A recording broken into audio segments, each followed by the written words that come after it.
Okay, everybody, hello. Thank you so much for sticking around. So my name is Elizabeth Booker Houston, aka Booker Squared. I'm Jasmine Burton, aka Finesse Squire. And we are here with... I am Congresswoman LaMonica McIver, representing New Jersey's 10th Congressional District. Woo!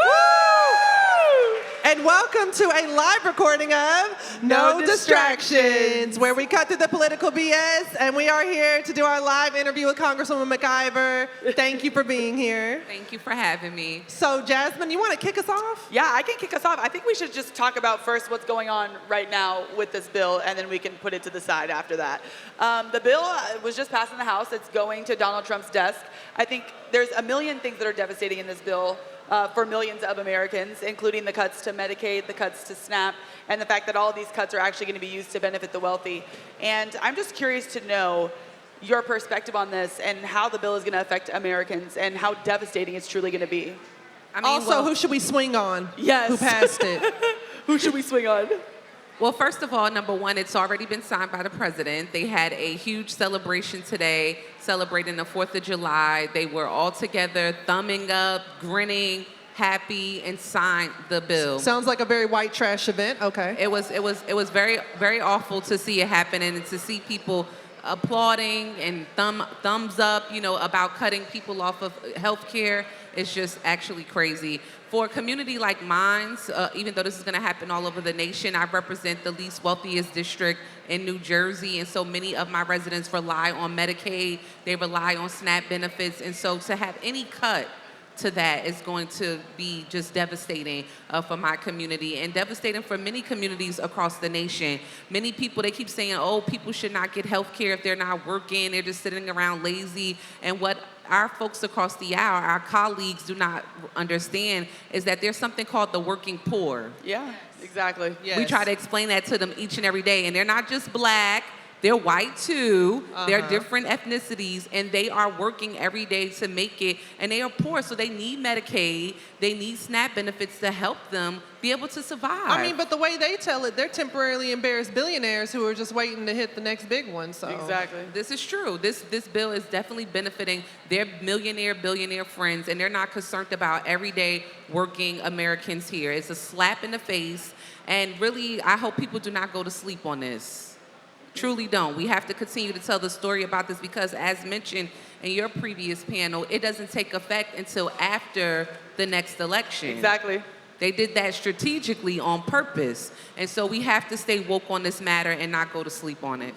And so when we're talking about healthcare, we also need to talk about this Medina Supreme Court case, okay? So Jasmine and I were present at the Capitol for the National Black Women's Reproductive Justice Agenda, in which some of your colleagues, Congresswoman Yvette Clarke and Congresswoman Bonnie Watson-Coleman, and we're going to talk about her again in a minute for a different reason, they were present at the same time that this Supreme Court decision dropped, and Jasmine and I had to scramble. We were reading through the opinion.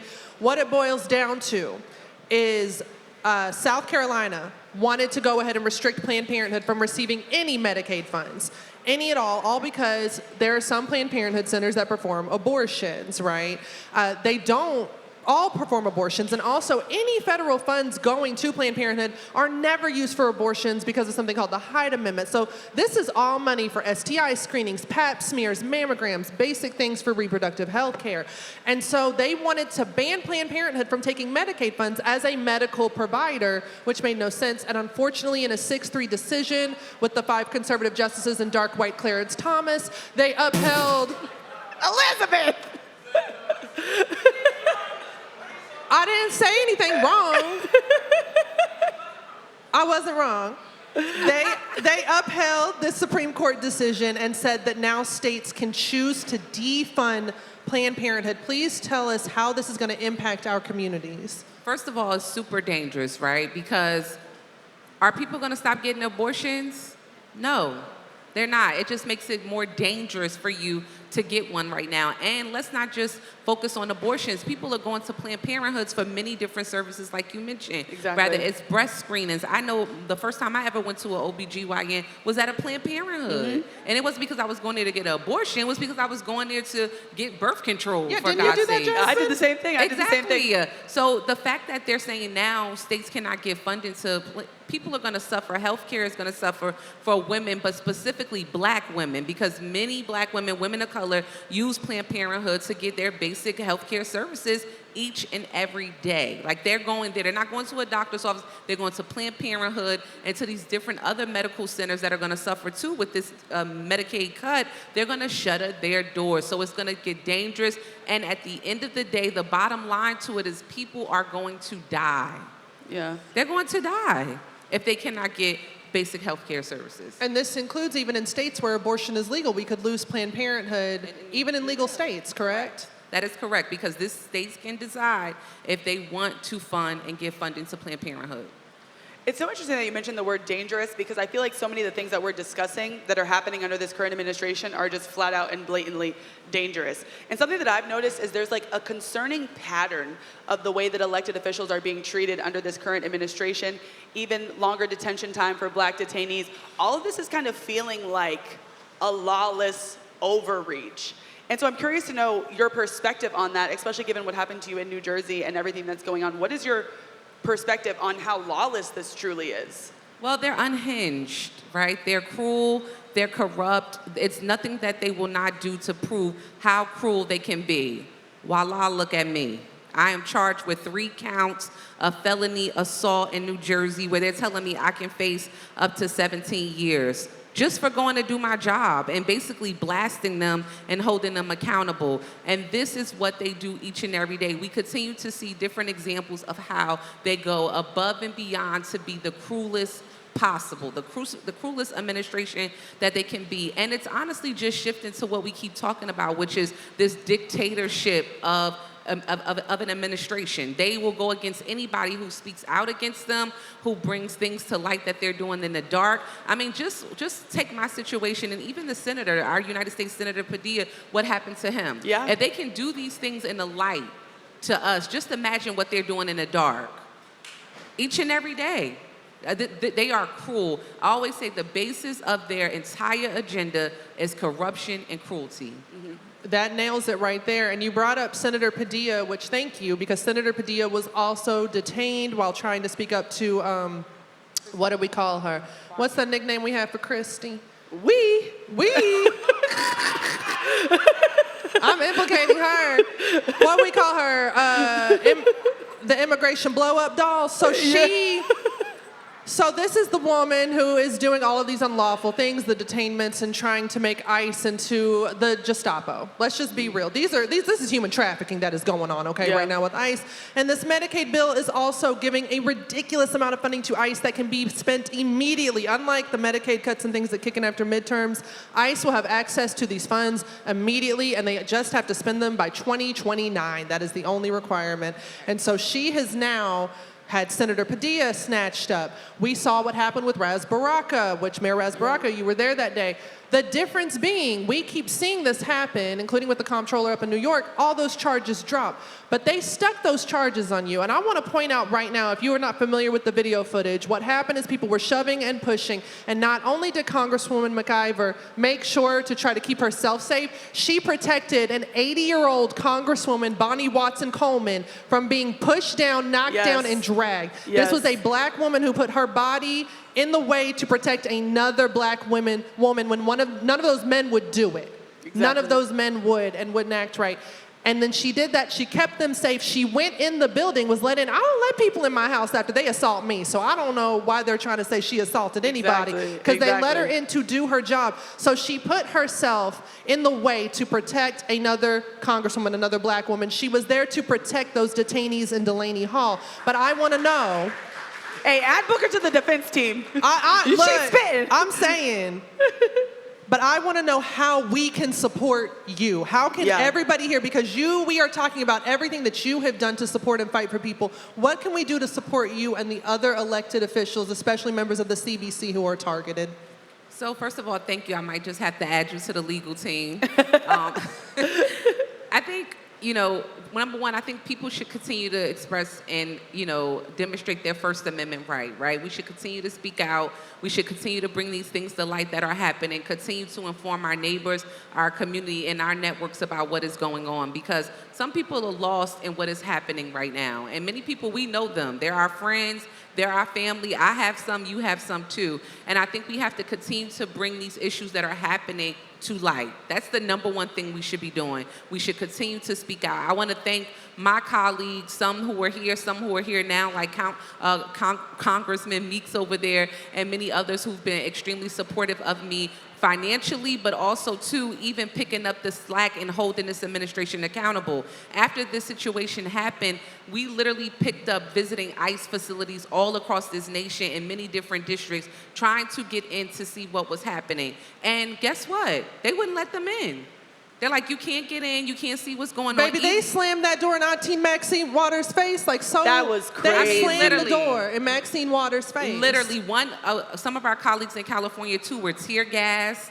I mean, they are literally doing everything they can to continue to keep the things that they are doing in the dark. So I think, number one, we got to continue to help to ask them and continue to make sure they're responsible and holding this administration accountable in doing so. And then also, too, this is an expensive fight. This isn't free. It's illegal for us to get our cases represented free. Like, no lawyer can come up and say, I'm going to do this for you pro bono. Like, FEC rules, campaign rules, they cannot do that. So what do we have to do? What do I have to do? Raise to fight them. So while I'm going through everything else I'm doing, work every day, facing a new campaign, I also have to raise money to fight this case. That is the reality of it. So I'm grateful for everyone who has been extremely supportive, to our grassroots supporters. We've had thousands of grassroots supporters giving $5, $2. I mean, we take 50 cents. Yeah. Because we have to make sure that we have all of the tools we need to fight this very cruel administration. And so that is the support right now. I want to thank everyone who reaches out to me, who sends me notes, who talks with me about what is happening, who just tags me on social media about, how they feel about what is happening. Those things are uplifting. But at the end of the day, like I always say, I'm going to keep doing my job. Okay. They ain't going to stop me from doing my job. And people say, hey, how you doing? You smiling? Yeah, I'm going to be smiling.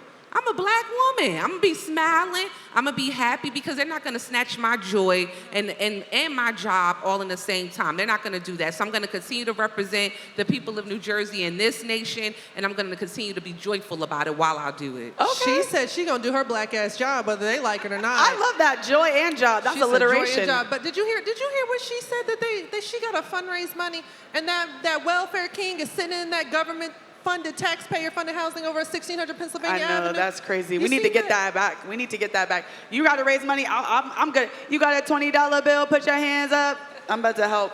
Jasmine, she's gonna double the donations by the end of the day.